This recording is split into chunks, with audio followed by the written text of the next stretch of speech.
¿Ya?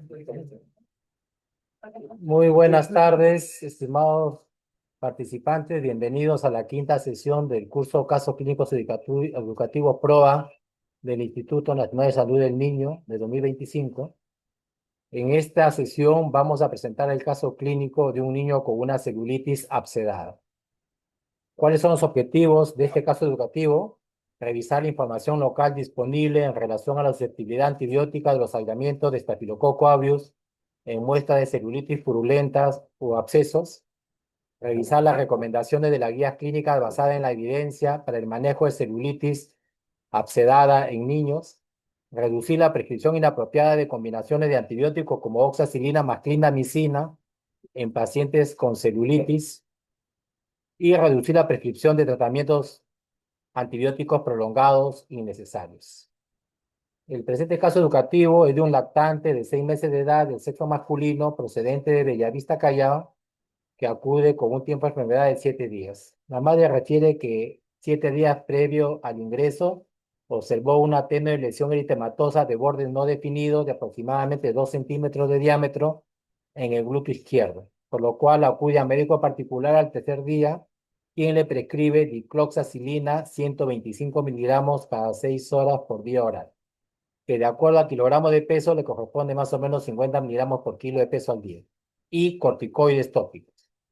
Al transcurrir los días, la lesión progresa en aumento de eritema, tumefacción, calor e irritabilidad al contacto con la lesión. Un día antes del ingreso presenta fiebre y la madre observa drenaje purulento, motivo por el cual acude al servicio de emergencia. Antecedentes prenatales no contributorios, gesta 1, controles completos, no problemas durante el embarazo, parto distóxico por cesárea de presentación, adecuado para la edad gestacional, no asfixia, lactancia materna exclusiva, sus controles de crecimiento y desarrollo acordes para la edad. Sus vacunas del programa ampliado de inmunizaciones estaban al día hasta los 4 meses de edad, no antecedentes de alergia a medicamentos y uso previo de dicloxacilina a 50 miligramos por kilo día por 3 días previo al ingreso. Es 100 miligramos cada 6 horas, que le sale a 50 miligramos por kilo. Acá hay un error. Familiares sin antecedentes patológicos, epidemiológicos, niega antecedente de traumatismo o picadura en el área de la lesión, niega contacto con familiares o contactos cercanos con historia de infecciones recurrentes de piel, niega viajes y niega contacto con mascotas, ¿no? Al examen clínico tenemos frecuencia de 118, respiratoria 35, temperatura 38 grados. Este es en lo que consta en la hoja de emergencias. Peso 10 kilos 800, saturando 97%, alerta, hidratado, en buen estado de nutrición. El llanto calma con el cambio de posición y consuelo materno. No síndrome de estrés respiratorio, llenado capilar menor de 2 segundos. No exantema, no adenomegalias, respiratorio y cardiovascular dentro de hallazgos normales, y el abdomen blando, depresible, no visceromegalia, ¿no? O sea, lo saltante al examen clínico es que el paciente estaba febril, no tiene criterio de sepsis y tiene esta lesión eritematosa de bordes no definidos en el área glútea con signo de flogosis. El diagnóstico de ingreso es absceso glúteo izquierdo eutrófico. Es el diagnóstico de ingreso a la sala de observación de emergencia. El plan de trabajo en la historia clínica de emergencia, hemograma, PCR, perfil de coagulación, glucosa, urea, creatinina, electrolitos, serologías VIH y hepatitis B, examen de orina y una ecografía de partes blandas, ¿no? Esta es la ecografía de partes blandas, ¿no? En la ecografía de partes blandas informan una celulitis bilateral a predominio izquierdo, que no estaba descrita en la historia clínica, ¿no? Pero no hablan de colección, no hablan de absceso, hablan de una celulitis a predominio del glúteo izquierdo. Esta ecografía se le hicieron al día siguiente de la admisión. No, sino porque ingresó el 21 de febrero, se le hicieron el día 22. Los laboratorios de emergencia, una anemia leve, una leucocitosis de 27.000, sin desviación izquierda, con una neutrofilia absoluta para la edad, tiene más de 10.500 neutrófilos, ¿no? Plaquetas dentro de rangos normales, proteína C reactiva menor de 1 miligramo por decilitro y urea, creatinina, electrolitos dentro de rangos normales, ¿no? Albúmina, globulina normal y el examen de orina sin una alteración significativa. Entonces tenemos un lactante de, con un cuadro de una celulitis aparentemente no abscedada por los hallazgos en la ecografía. Que si bien es cierto, tiene signos de repercusión sistémica, no tiene criterios de sepsis. Y se decide el manejo hospitalario, ¿no? Entonces, el tratamiento es indicado en emergencia, con lactancia materna complementada con fórmula maternizada, de ser necesario, lactancia 1, porque tenía 6 meses, jeringa salinizada e inician tratamiento con clindamicina a 40 miligramos por kilo día, dividido en cada 8 horas. O sea, acá es importante recalcar que, como debe ser, figura la dosis por miligramo por kilo de peso prescrita. Esto es algo muy importante que debe figurar, debe registrarse en historia clínica. Bueno, metamisol, condicionar a dolor, y acá recordar que la mayoría de los pacientes, incluso estando en hospitalización, se puede manejar la fiebre por vía oral. Debemos evitar la rutina del uso de metamisol, ya sea por vía endovenosa o por vía intramuscular. ¿Ok? Podríamos utilizar paracetamol, 15 miligramos por kilo, dosis, para el manejo de la fiebre y el dolor. No rutinariamente indicar el metamisol porque es un medicamento menos seguro que el paracetamol. Y actualmente tenemos paracetamol en formulación endovenosa también. ¿Ok? Esta es la evolución del paciente, ¿no? El día, estos son los datos del ingreso. Ingresa a las 11 de la noche, lo que hemos recalcado en la historia clínica con los exámenes iniciales, ¿no? La leucocitosis, el PCR menos de 1. Acá solicitan efectivizar la ecografía. El día 22, al día siguiente, en la visita de la mañana, está febril, funciones vitales estables, no tiene criterio de sepsis, ¿no? El médico que pasa visita concuerda con los diagnósticos planteados, pero sin haber deterioro clínico del paciente, le asocia al tratamiento con clindamicina oxacilina a 200 miligramos por kilo. ¿Ok? El mismo 22 le hacen el resultado de la ecografía de partes blandas, en el que, como mencionamos, hay hallazgos ecográficos compatibles de celulitis del glúteo derecho y no reportan hallazgos sugestivos de colección o absceso. El día 23, el paciente pasa a un servicio de medicina. Cuando pasa al servicio de medicina, el paciente está estable, no reportan intercurrencias, sí refieren quejumbroso por dolor en la zona de la celulitis y reportan un tamaño de 4 por 3 centímetros, más o menos, el área. Otra lesión eritematosa de 3 por 3 centímetros con vesículas agrupadas en el glúteo derecho. Ponen celulitis bilateral, pero sospechan en abscedación. Y en la noche, el paciente presenta un drenaje espontáneo en el glúteo derecho. Entonces, toman muestra de la secreción, la envían para gran y cultivo, ¿no? Y el día 24 reportan, pues, leucocitos más de 100 por campo con evidencia de coco gram positivos al gramo. No reportan si son cocos en cadena o son cocos en racimo, ¿no? Lo cual nos podría ayudar a diferenciar entre estreptococos del grupo A y estafilococo A. El paciente continúa con oxacilina más clindamicina y el día 27 el paciente está estable, sigue afebril, tolera vía oral, aún permanece la lesión glútea indurada con signo de flebosis. En el lado derecho no hay mejoría de la lesión eritematosa, se mantienen los diagnósticos y le repiten la ecografía de partes blandas. Y en la ecografía que le repiten el día 27, ¿no? Informan proceso inflamatorio en el tejido celular subcutáneo con presencia de absceso. Describen una colección heterogénea. O sea, estamos hablando ya de una celulitis abscedada. En este caso, no solamente hubo drenaje espontáneo, no se realizó drenaje del absceso. Ese mismo día 27, ¿no?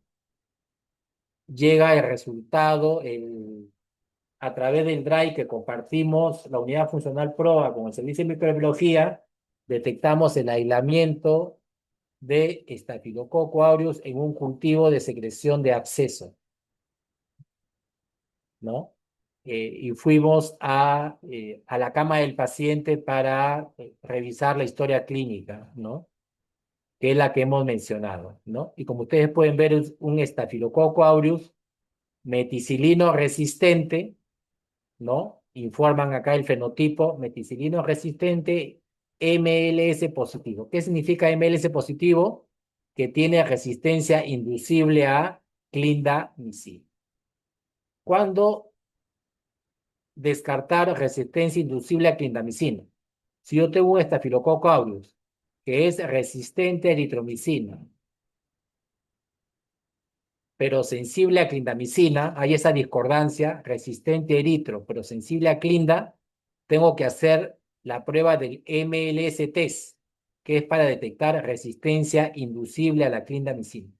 Si el MLS test o D-test es positivo, por más que el MIC testee como sensible, lo tengo que informar como resistente. ¿Por qué? Porque en infecciones de alto inóculo,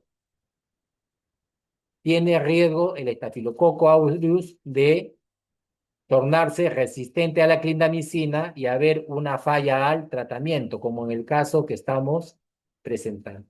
¿Qué opciones de tratamiento tenemos sensibles para este Staphylococcus aureus MARSA positivo, MLS positivo?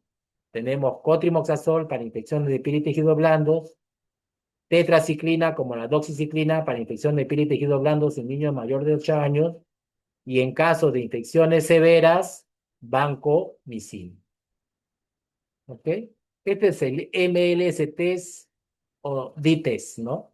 Entonces, cuando tenemos resistencia a eritromicina y sensibilidad a clindamicina en un agar donde ha crecido Staphylococcus aureus, se coloca un disco de eritromicina junto al disco de clindamicina. Si vemos que en el contorno del halo de inhibición de clindamicina que colinda con eritromicina hay este achatamiento, o sea, no es un halo homogéneo como este caso, sino hay un achatamiento que da la forma de D, esto es un D-test positivo. Significa que en disco puede testear sensible o el MIC puede estar en el rango sensible. Pero si yo le doy tratamiento con clindamicina y es una infección de alto inóculo, como un absceso no drenado, se expresa la resistencia inducible y el paciente va a hacer resistencia a clindamicina y va a fallar al tratamiento o no va a responder dentro del esperado. Esta es información que nos brinda el servicio de microbiología. El servicio de microbiología tiene dos miembros que son parte de la unidad funcional PROA y que son aquellos que contribuyen a la optimización del tratamiento diagnóstico, del tratamiento antibiótico, brindando información microbiológica de importancia, ¿no? Acá ustedes pueden ver aislamiento de Staphylococcus aureus en muestras de abscesos del año 2018 al 2025. Lo primero que podemos observar es que el número de aislamientos, de muestras con aislamientos positivos, aumenta a partir del año 2024. ¿Por qué? Porque antes de la implementación del PROA, en la mayoría de los casos, no se enviaba a cultivar las secreciones de abscesos. Se asumía que eran estafilococos meticilinos en sí. A raíz de la implementación del PROA, tanto clínico como de microbiología, pues se recomienda que todo absceso deba ser drenado y enviar muestra para cultivo. Por eso que han aumentado el número de muestras para el año 2024. Y hasta mayo del 2025 ya tenemos 13 muestras, que era lo que usualmente teníamos los años anteriores. El CLSI, que es el ente regulador de lo que son los parámetros de susceptibilidad y resistencia a los antimicrobianos, sugiere que para nosotros tener una estadística bacteriológica y guiarnos en los patrones de resistencia, deberíamos tener al menos 30 aislamientos. Y acá en el 2024 teníamos 31 aislamientos. Por lo tanto, sí, esta información nos debe servir de guía. Y como ustedes pueden ver, acá reporta resistencia. En Staphylococcus aureus aislados de celulitis abscedadas o abscesos, el 66% son resistentes a oxacilina. ¿Qué significa? Que son meticilino resistentes. La sensibilidad, la resistencia a clindamicina es menor, 23% de resistencia a clindamicina. Pero acá lo que había que determinar es cuántos de estos que son sensibles pudieran tener el MLS test o D-test positivo. ¿Ok? Y vemos una buena sensibilidad a cotrimoxazol, una baja resistencia a cotrimoxazol, solamente 3.2%, y una baja resistencia a tetraciclinas como doxiciclina. Por lo tanto, en celulitis abscedada no severa, cotrimoxazol y doxiciclina son buenas alternativas de tratamiento a la clindamicina. Y deberíamos reservar la vancomicina para aquellos casos complicados o que estén asociados a bacterias. Si bien es cierto, la sensibilidad la resistencia a quinolonas en aislamiento de Staphylococcus aureus es baja, no se recomienda el uso de quinolonas para el tratamiento de infecciones por estafilococo. Si bien es cierto, en algunas ocasiones lo hemos tenido que indicar a falta de disponibilidad de Linezolid por vía oral, no se recomienda en general y las guías no recomiendan el uso de quinolonas para infecciones por estafilococo. En esta gráfica elaborada por el Servicio de Microbiología, el fenotipo esperado del Staphylococcus aureus es que sea resistente a la penicilina, o sea, no llama la atención una resistencia mayor del 90% a la penicilina. Pero sí lo que podemos ver es que en el transcurso de los años, del 2017 al 2025 o 2024, hay un aumento de aislamiento de Staphylococcus aureus meticilino resistente. ¿Ok? Entonces, cuando hablamos de celulitis abscedada o abscesos, 60% son más, pero 23% son sensibles a clindamicina. Y acá vemos el mecanismo de resistencia inducible a clindamicina, como también ha ido aumentando en el transcurso de los años. Estos son números de aislamientos, no es porcentaje. Pero como son números de aislamientos, ¿por qué hay más casos? Porque se envían más muestras. No podemos decir que ha aumentado el porcentaje de este mecanismo de resistencia. Se está detectando con más frecuencia porque se están enviando mayor número de muestras para estudio. Entonces, ahora vamos a hablar de las recomendaciones para el tratamiento de la celulitis en niños. Estas recomendaciones, ¿cuál es el criterio de inclusión? ¿A quién le va dirigida? A niños mayores de 60 días que no tengan celulitis complicada. ¿A qué vamos a llamar celulitis complicada? No complicada. Al niño que no está bacterémico o que no tenga criterios clínicos que hagan sospechar en bacteremia, no esté asociado a otros focos supurativos a distancia como neumonía, artritis séptica, osteomelitis, tromboflebitis.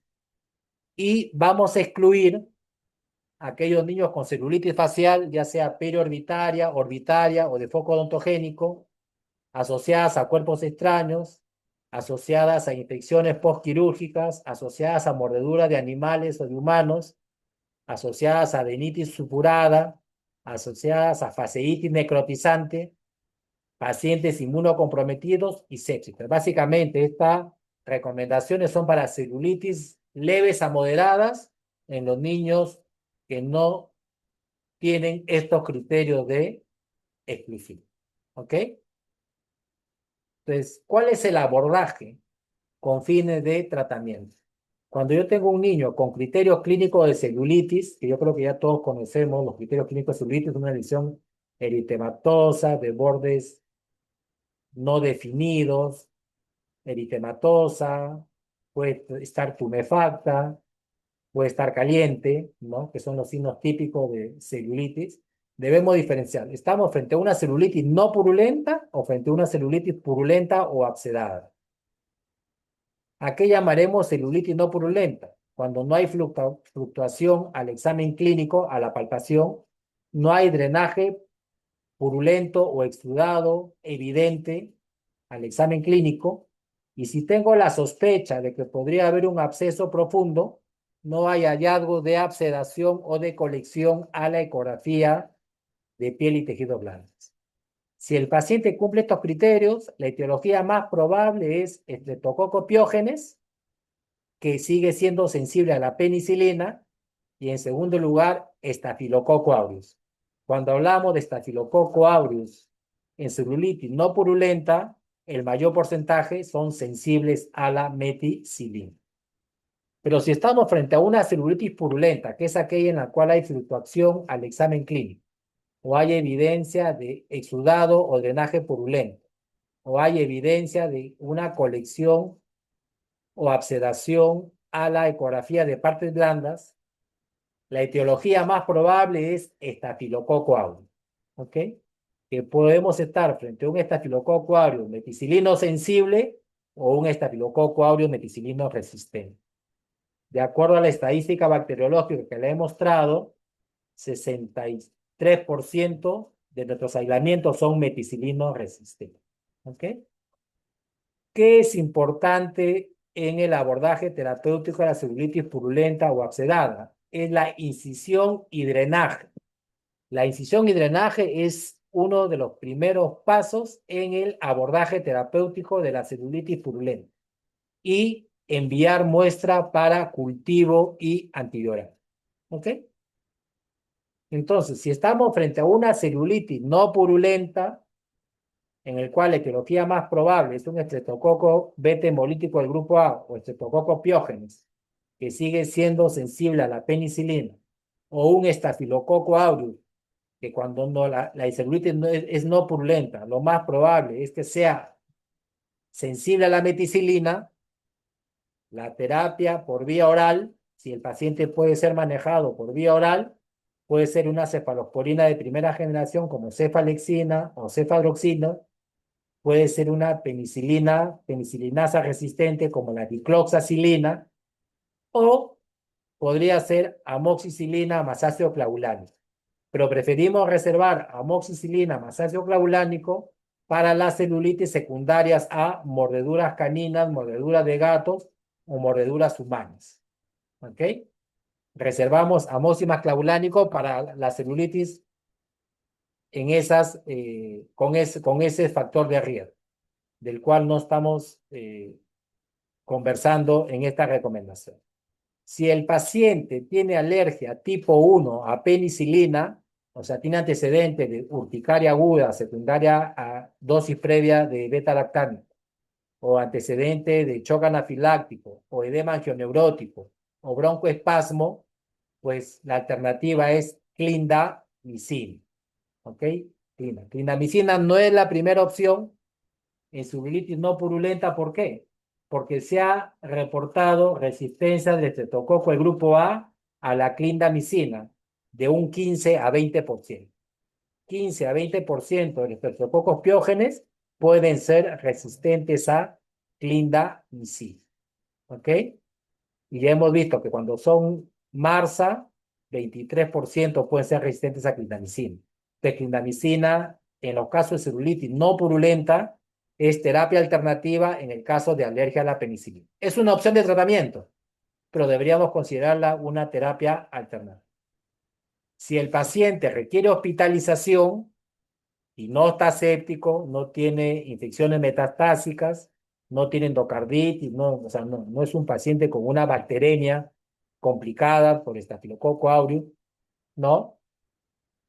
Las alternativas son oxacilina, 150, 200 miligramos por kilo día, dividido en 4 dosis porque no está bacterémico, o cefazolina, 100 miligramos por kilo día, dividido en 3 dosis. Si el paciente tiene alergia a la penicilina, la alternativa es clindamicina. ¿Ok?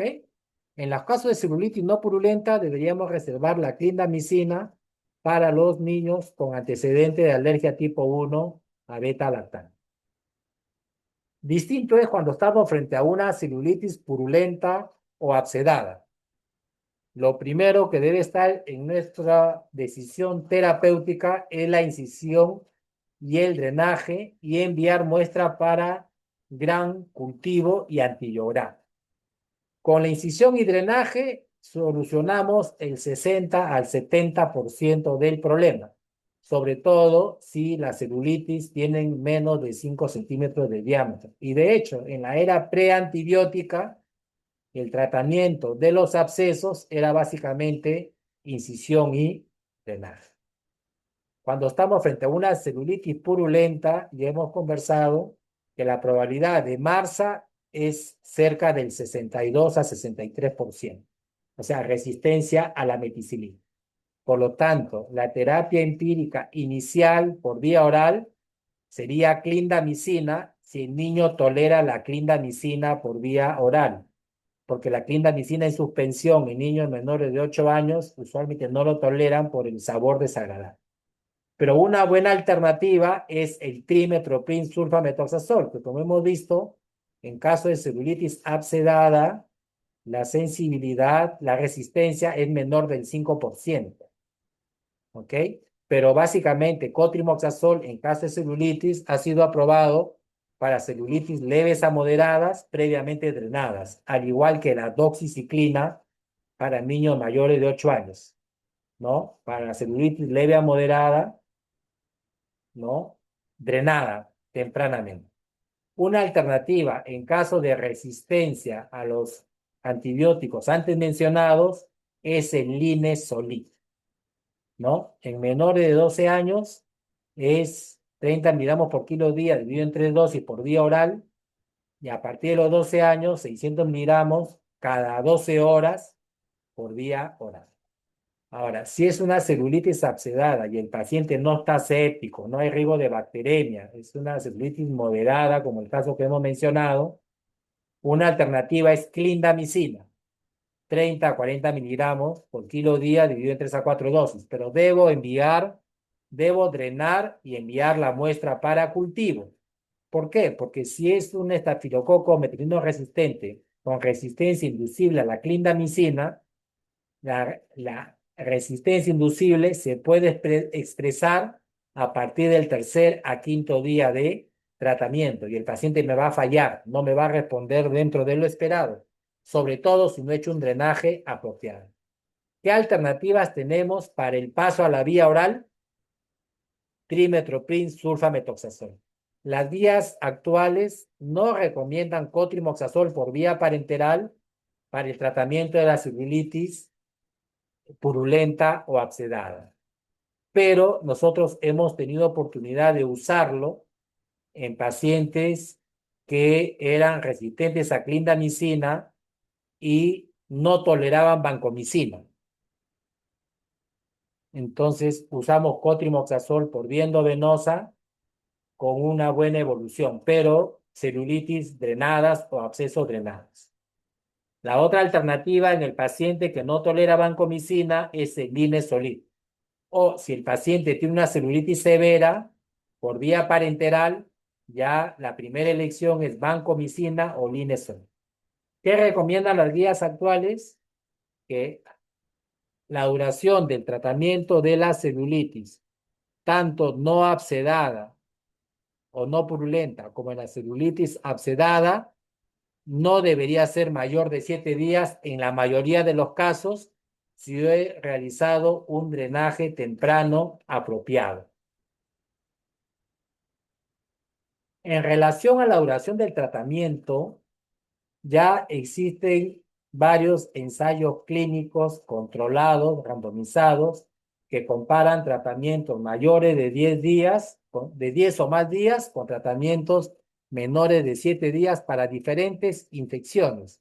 Y dentro de estas, la celulitis o la celulitis abscedada.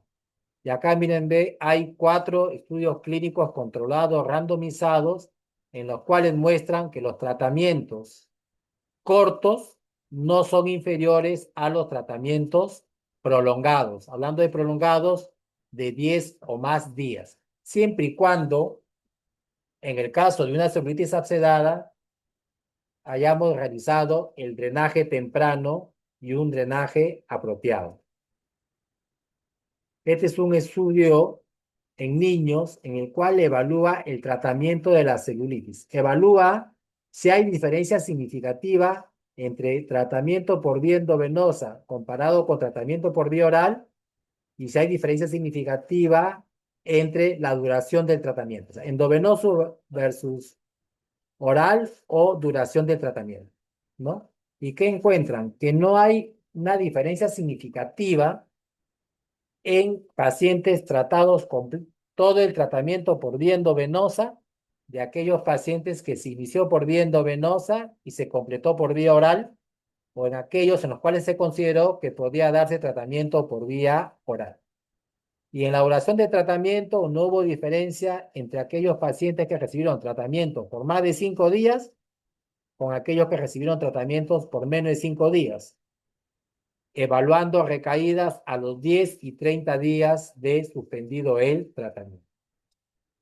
Esta evidencia es recopilada en este sitio web que les recomiendo que lo tengan presente, porque el doctor Brad Spellberg, que es un infectólogo de adultos, él continuamente actualiza esta tabla de diferentes enfermedades en las cuales compara cursos cortos con cursos prolongados de tratamiento y los números de ensayos clínicos que evalúan la no inferioridad de los cursos cortos de tratamiento. Y en esta búsqueda que realicé al 11 de junio del 2025, hay 4 ensayos clínicos en los cuales muestran que no hay inferioridad de cursos de 6 a 5 días de tratamiento comparado con cursos de 10 o más días de tratamiento para celulitis abscedada. Hago hincapié en los cuales se ha realizado el drenaje oportuno y apropiado. Y estas recomendaciones han sido recogidas en la última edición del Libro Rojo de la Academia Americana de Pediatría. Entonces, ¿cómo llevar la implementación de estas nuevas recomendaciones a la práctica clínica? ¿Cómo cambiar el comportamiento en la prescripción de los médicos tratantes? Hablando de pediatras o niños que atienden o médicos que atienden niños. ¿Qué nos dice el Libro Rojo? Que hablando de infecciones de piel y tejidos blandos, cuando hablamos de celulitis no purulenta, menciona lo que nosotros hemos conversado al inicio. La etiología más frecuente es Streptococcus pyogenes y en segundo lugar Staphylococcus aureus. Entonces, si estamos frente a una infección leve a moderada, podemos usar por vía parenteral una cefalosporina de primera generación como cefazolina o una penicilinasa resistente como oxacilina. Y por vía oral, cefalexina. Si el paciente es alérgico a la penicilina, la alternativa es clindamicina o, si no tolera clindamicina, trimethoprim sulfametoxazol o doxiciclina, este sí es mayor de 8 años. Pero si es una celulitis no purulenta severa, el paciente luce tóxico, séptico, bacterémico, tiene focos a distancia, ¿no? Hay que cubrir, aunque la posibilidad de MARSA sea baja, hay que cubrir la posibilidad de MARSA. Entonces, recomiendan vancomicina por vía endovenosa o linesol. Nosotros no tenemos disponible ceftarolina, que es una cefalosporina de quinta generación con actividad contra MARSA, ni tampoco daptomicina. Tenemos vancomicina y linezolid. Entonces, la alternativa sería vancomicina. En cuanto a la duración de tratamiento, la recomendación de la Redbook es no más de 7 días.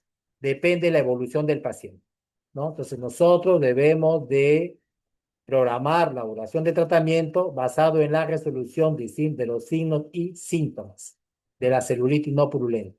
Y en la mayoría de los casos, no más de 7 días. Y acá hace que hincapié lo que hemos mencionado, que en los casos severos deberíamos considerar la posibilidad de MARSA. Por eso es que recomiendan vancomicina. ¿Ok? Cuando habla de celulitis, de celulitis purulenta o abscedada, la primera probabilidad es Staphylococcus aureus. Y dentro de los Staphylococcus aureus, en nuestro medio, 63% son MARS. El libro rojo dice, si es una celulitis purulenta o abscedada, ya drenado tempranamente el absceso, podrías elegir comenzar con una acéfalo de primera, ya sea por vía endovenosa o vía oral, o cotrimoxazol por vía oral, o clindamicina por vía endovenosa o vía oral. ¿Ok? Por eso acá pone considerar la prevalencia de MARSA local, que en nuestro medio es 63%. ¿Ok? Por eso que nosotros consideramos comenzar con clindamicina, porque nuestra prevalencia es 63%. Pero una opción podría ser, si ha drenado apropiadamente el absceso, comenzar con oxacilina o cefalexina y esperar el resultado del cultivo, porque ya les he mencionado que de realizar el drenaje temprano y apropiado, pues nos soluciona el 60-70% del problema. Pero si el paciente tiene criterio de severidad, ¿no? Ya la primera elección sería vancomicina y la segunda elección sería linezolid. Y acá es muy importante lo que he mencionado, ¿no? Que solo el drenaje apropiado puede ser suficiente para abscesos pequeños completamente drenados, ¿no? Entonces, es muy importante el drenaje. No debemos pensar que porque usamos clindamicina, no debemos drenar el absceso. Porque clindamicina tiene la ventaja que alcanza buenas concentraciones en piel y tejidos blandos y en abscesos, pero el uso de clindamicina no reemplaza el drenaje oportuno y apropiado, ¿no? Y luego, una vez que logramos la mejoría clínica, la estabilidad clínica, podríamos desescalar de la vía endovenosa a la vía oral si es que tenemos opciones de tratamiento disponibles, ¿no? Entonces, siempre que hay una nueva recomendación, hay un tiempo en el cual demoran los médicos en adherirse a esta nueva recomendación, que en este caso es tratamientos no mayores de 7 días en la mayoría de los casos. 2, en celulitis abscedada, importante el drenaje temprano y apropiado y enviar muestras para cultivo. Y 3, en nuestro medio, en celulitis purulenta o abscedada, la terapia empírica inicial con clindamicina. ¿Ok? Y observar las 72 horas, como se hizo en este paciente, ¿no? Entonces, para eso nos puede dar una idea esta curva de adopción a la innovación que fue propuesta por Everett Roger, en el cual dice que cuando hay una nueva innovación, en este caso una nueva recomendación, la realizan los que hacen los ensayos, los estudios clínicos controlados y randomizados y hacen las recomendaciones basadas en la evidencia, hay un grupo de la población que son los adaptadores tempranos, que se podría considerar a los médicos que trabajan en PROA o el personal de salud que trabaja en PROA, ¿no? Que representa el 13.5% de la población general. Luego vienen los adaptadores precoces, que son el 34%, que espero que sea la mayoría de ustedes después de escuchar esta conferencia. Luego vienen los adaptadores tardíos, que se demoran más tiempo, y luego vienen los escépticos, ¿no? Los escépticos. Algo que se me pasó es así como que hay que evitar el uso de quinolonas para el tratamiento de la celulitis abscedada, debemos evitar la combinación de oxacilina más clindamicina, porque no aporta mayor beneficio desde el punto de vista de cobertura antibiótica por susceptibilidad, como hemos visto, ¿no? Que es una práctica común inapropiada que los pacientes con celulitis se hospitalicen con tratamiento de oxacilina más clindamicina. Ustedes pueden ver que en las recomendaciones de la Academia Americana de Pediatría, en ninguna de las recomendaciones habla de asociar oxacilina más clindamicina, ya sea para celulitis no purulenta como para celulitis purulenta o abscedada. Entonces, ¿qué quiero hacer hincapié? En nuestro medio, basado en nuestra estadística, celulitis abscedada no severa, comenzar con clindamicina, realizar drenaje temprano y apropiado, y si la evolución clínica es francamente favorable, no más de 7 días de tratamiento antibiótico. Este estudio fue publicado en la revista Pediatrics el año pasado y es qué estrategias podemos nosotros implementar para tratar de acortar este gap entre la nueva recomendación y su adherencia por parte de los colegas pediatras prescriptores, ¿no? Entonces, si bien es cierto, esto es realizado en práctica ambulatoria, el objetivo de este estudio es reducir el número de días de tratamiento de neumonía no complicada a menos o igual a 5 días, como lo recomienda la nueva recomendación de la Academia Americana de Pediatría, y que en la celulitis también los tratamientos no sean mayores de 7 días. ¿No? Entonces, ¿qué es lo que encuentran ellos? ¿Por qué no se adhieren a esta nueva recomendación? Por desconocimiento de la nueva recomendación, por desconocimiento de su adherencia a las nuevas recomendaciones, o sea, conocen la recomendación, pero a la hora que prescriben, no siguen las recomendaciones, porque se olvidan de las recomendaciones nuevas a la hora de la prescripción, o porque hay un desacuerdo con la recomendación. Acá está el grupo de escépticos, que están en desacuerdo. Entonces, emplean dos estrategias: educación en base a guías y retroalimentación, que es el seguimiento de su adherencia a las guías. Y la otra estrategia es el soporte clínico en la toma de decisión. En aquellos colegas que, a pesar de conocer las nuevas recomendaciones, no la implementan, entonces capacitarlos, eh, mostrarle la evidencia y llegar a un consenso para tratar de tomar la mejor decisión clínica. Este es el soporte en la decisión clínica. ¿Y qué es lo que observan? El objetivo de ellos era aumentar el número de prescripciones de neumonía adquirida en la comunidad menor de 7 días a más del 50%. Y aumentar el número de prescripciones de tratamientos no mayores de 7 días a más del 67%.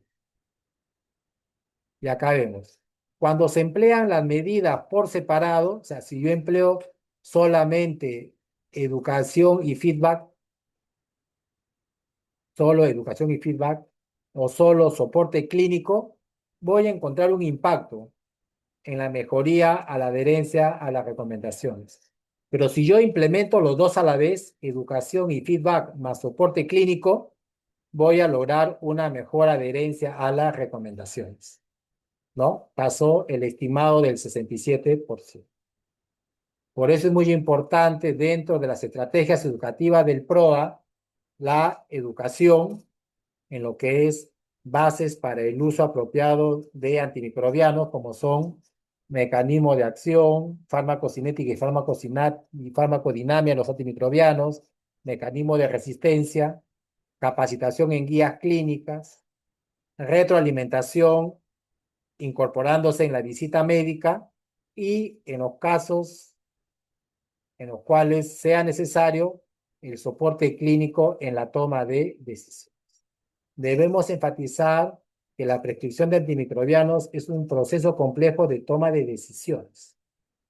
Y en la unidad funcional PROA del Instituto Nacional de Salud del Niño hemos tomado la estrategia del handshake, que es la de incorporarnos a las rondas clínicas de los pacientes con prescripción de antibiótico, ¿no? Evaluar el caso y determinar si el paciente, si la prescripción es apropiada de acuerdo a las recomendaciones de guías clínicas o de acuerdo a los aislamientos bacteriológicos, realizar una retroalimentación, por eso vamos a ver al paciente, le hacemos seguimiento al día siguiente o los días que sea necesario, y en el caso que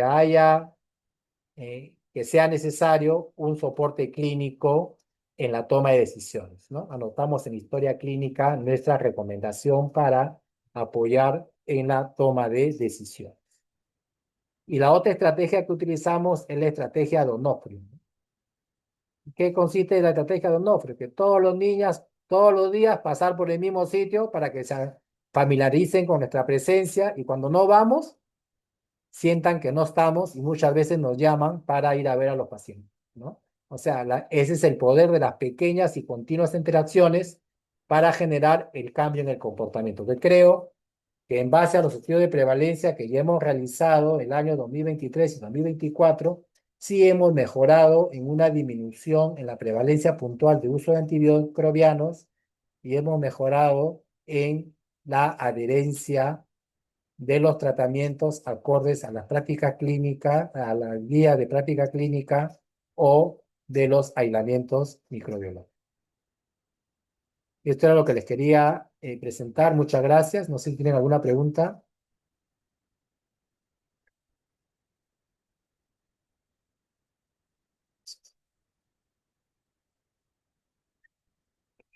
Bueno, si no hay ninguna pregunta, ok, les agradezco por su participación y ya nos estamos viendo el cuarto miércoles de este mes con un caso clínico de una bacteremia complicada por Staphylococcus aureus meticilino resistente adquirido en la comunidad. Muchas gracias.